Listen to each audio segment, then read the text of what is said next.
India को कभी सोने की चिड़िया कहा जाता था। ये एक अमीर और खुशहाल देश था। पुराने जमाने से ही इंडिया अपने मसालों, कपड़ों और कीमती रत्नों के लिए मशहूर था। खेती, कारीगरी और दुनिया के साथ व्यापार से इसकी अर्थव्यवस्था मजबूत थी। मुगल एम्पायर, जिसने सदियों तक इंडिया पर राज किया, ने अपनी शानदार इमारतों और समृद्ध संस्कृति से इंडिया को और भी खूबसूरत बना दिया।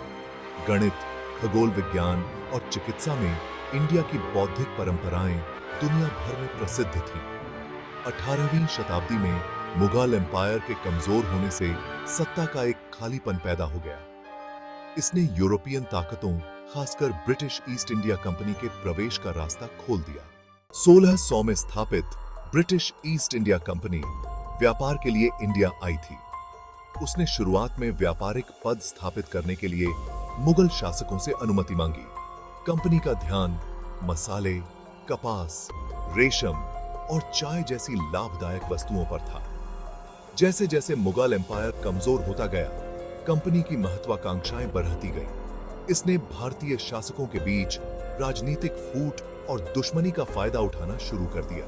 ब्रिटिश शासन का इंडिया पर विनाशकारी प्रभाव पड़ा। अंग्रेजों ने ऐसी नीतियां लागू की जो उनके अपने उद्योगों का पक्ष लेती थीं और इंडिया के पारंपरिक शिल्प और उद्योगों को नष्ट कर देती थीं। भारतीय किसानों को भोजन की फसलों की उपेक्षा करते हुए नील और कपास जैसी नकदी फसलें उगाने के लिए मजबूर किया गया, जिससे अकाल पड़ा। अंग्रेजों ने भू राजस्व वसूली की एक ऐसी प्रणाली शुरू की जिससे किसान गरीब हो गए और व्यापक कर्ज में डूब गए।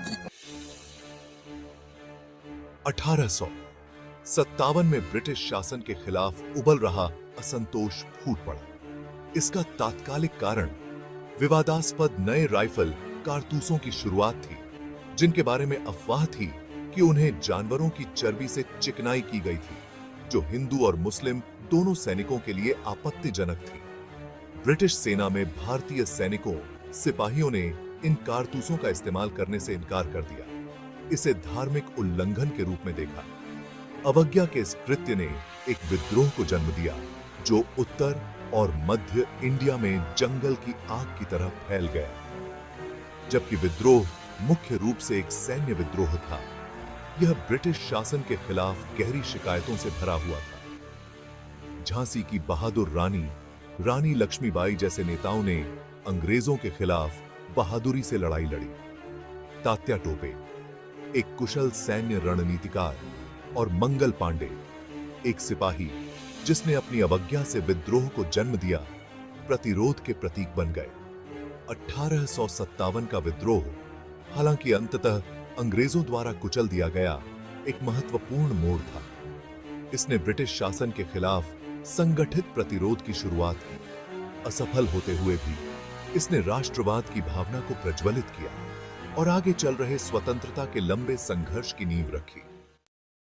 राष्ट्रवाद का उदय, एक आंदोलन के बीच। 1857 का विद्रोह एक महत्वपूर्ण मोड़ था। इसने इंडिया के ब्रिटिश प्रशासन में महत्वपूर्ण बदलाव किए, और इससे भी महत्वपूर्ण बात यह है कि इसने भारतीय राष्ट्रवाद की भावना को प्रज्वलित किया। भारतीयों को एकता और स्वशासन की आवश्यकता का एहसास हुआ।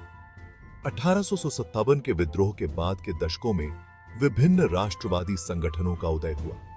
शिक्षित भारतीयों के नेतृत्व में इन संगठनों ने सरकार में अधिक से अधिक भारतीय भागीदारी की वकालत की और भेदभावपूर्ण ब्रिटिश नीतियों की आलोचना की।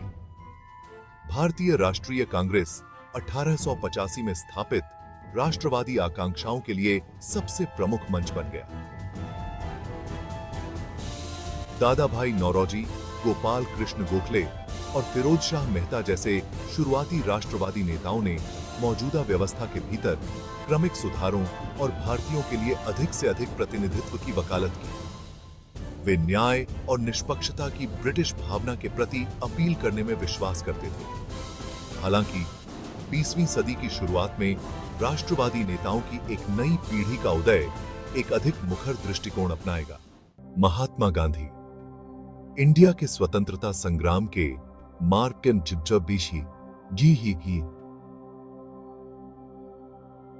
मार्गदर्शक, मोहनदास करमचंद गांधी, जिन्हें प्यार से महात्मा गांधी के नाम से जाना जाता है, 20वीं सदी में भारतीय स्वतंत्रता आंदोलन के प्रमुख नेता के रूप में उभरे। गांधी 1915 में दक्षिण अफ्रीका से इंडिया लौटे। उन्होंने दक्षिण अफ्रीका में नस्लीय भेदभाव के खिलाफ अहिंसक प्रतिरोध को सफलतापूर्वक नियोजित किया था। सत्य, अहिंसा और सविनय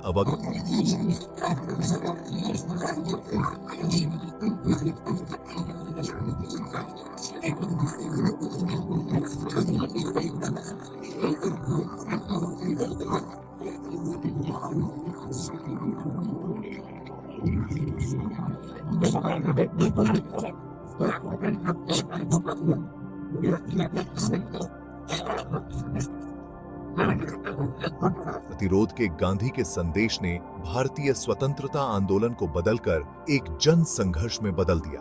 जीवन के सभी क्षेत्रों के लाखों भारतीयों को स्वतंत्रता की लड़ाई में भाग लेने के लिए जुटाने में उनका नेतृत्व महत्वपूर्ण था। भाग 7, असहयोग और सविनय। अवज्ञा, साम्राज्य को चुनौती। गांधी के नेतृत्व में भारतीय स्वतंत्रता आंदोलन ने 1920 और 30 के दशक में गति प्राप्त की। गांधी ने 1920 में असहयोग आंदोलन शुरू किया, जिसमें भारतीयों से ब्रिटिश संस्थानों, वस्तुओं और सेवाओं का बहिष्कार करने का आग्रह किया गया था। लाखों भारतीयों ने करों का भुगतान करने से इनकार करके, ब्रिटिश निर्मित कपड़े का बहिष्कार करके और अपने बच्चों को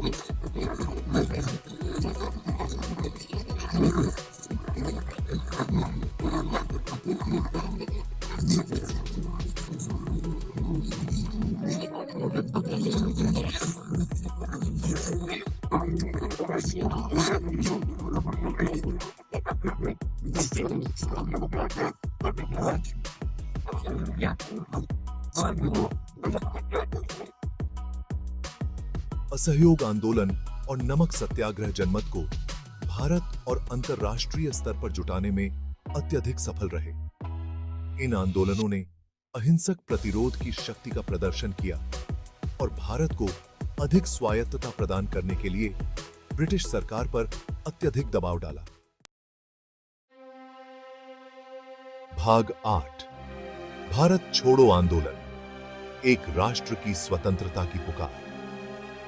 जैसे ही द्वितीय विश्व युद्ध ने यूरोप को अपनी चपेट में ले लिया, गांधी ने स्वतंत्रता के लिए संघर्ष तेज कर दिया।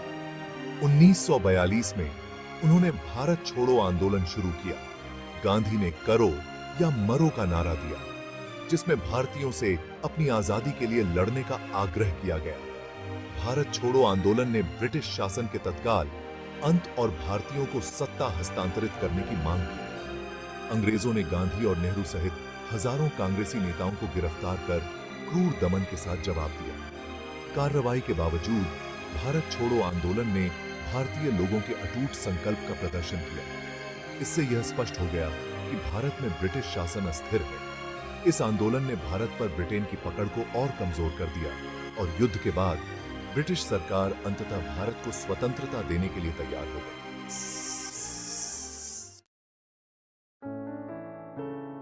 भाग 9, स्वतंत्रता और उसके बाद भारत के लिए एक नई सुबह। 15 अगस्त 1947 को भारत ने अपनी लंबे समय से चली आ रही स्वतंत्रता के सपने को साकार किया। द्वितीय विश्व युद्ध से कमजोर हुआ और भारत और अंतर्राष्ट्रीय स्तर पर भीतर से तीव्र दबाव का सामना कर रहा ब्रिटिश साम्राज्य ने भारत को उसकी स्वतंत्रता प्रदान की। हालांकि स्वतंत्रता की खुशी देश के दुखद विभाजन से भारी थी। ब्रिटिश भारत को 2 स्वतंत्र राष्ट्रों भारत और पाकिस्तान में विभाजित किया गया था। विभाजन के कारण मानव इतिहास में सबसे बड़े सामूहिक प्रवासन में से एक हुआ। साथ ही व्यापक हिंसा और सांप्रदायिक दंगे भी हुए। चुनौतियों के बावजूद भारत ने एक स्वतंत्र राष्ट्र के रूप में अपनी यात्रा शुरू की। भाग 10, स्वतंत्रता की विरासत। स्वतंत्रता दिवस मनाना। स्वतंत्रता दिवस हर भारतीय के दिल में एक खास जगह रखता है। यह अनगिनत स्वतंत्रता सेनानियों के बलिदानों को याद करने और उनका सम्मान करने का दिन है, जिन्होंने भारत की स्वतंत्रता के लिए अथक संघर्ष किया। हर साल 15 अगस्त को भारत अपना स्वतंत्रता दिवस बड़े ही गर्व और देशभक्ति के साथ मनाता है। भारत के प्रधानमंत्री दिल्ली में लाल किले पर राष्ट्रीय ध्वज फहराते हैं। इसके बाद एक भाषण होता है जो राष्ट्र की यात्रा और भविष्य की आकांक्षाओं को दर्शाता है।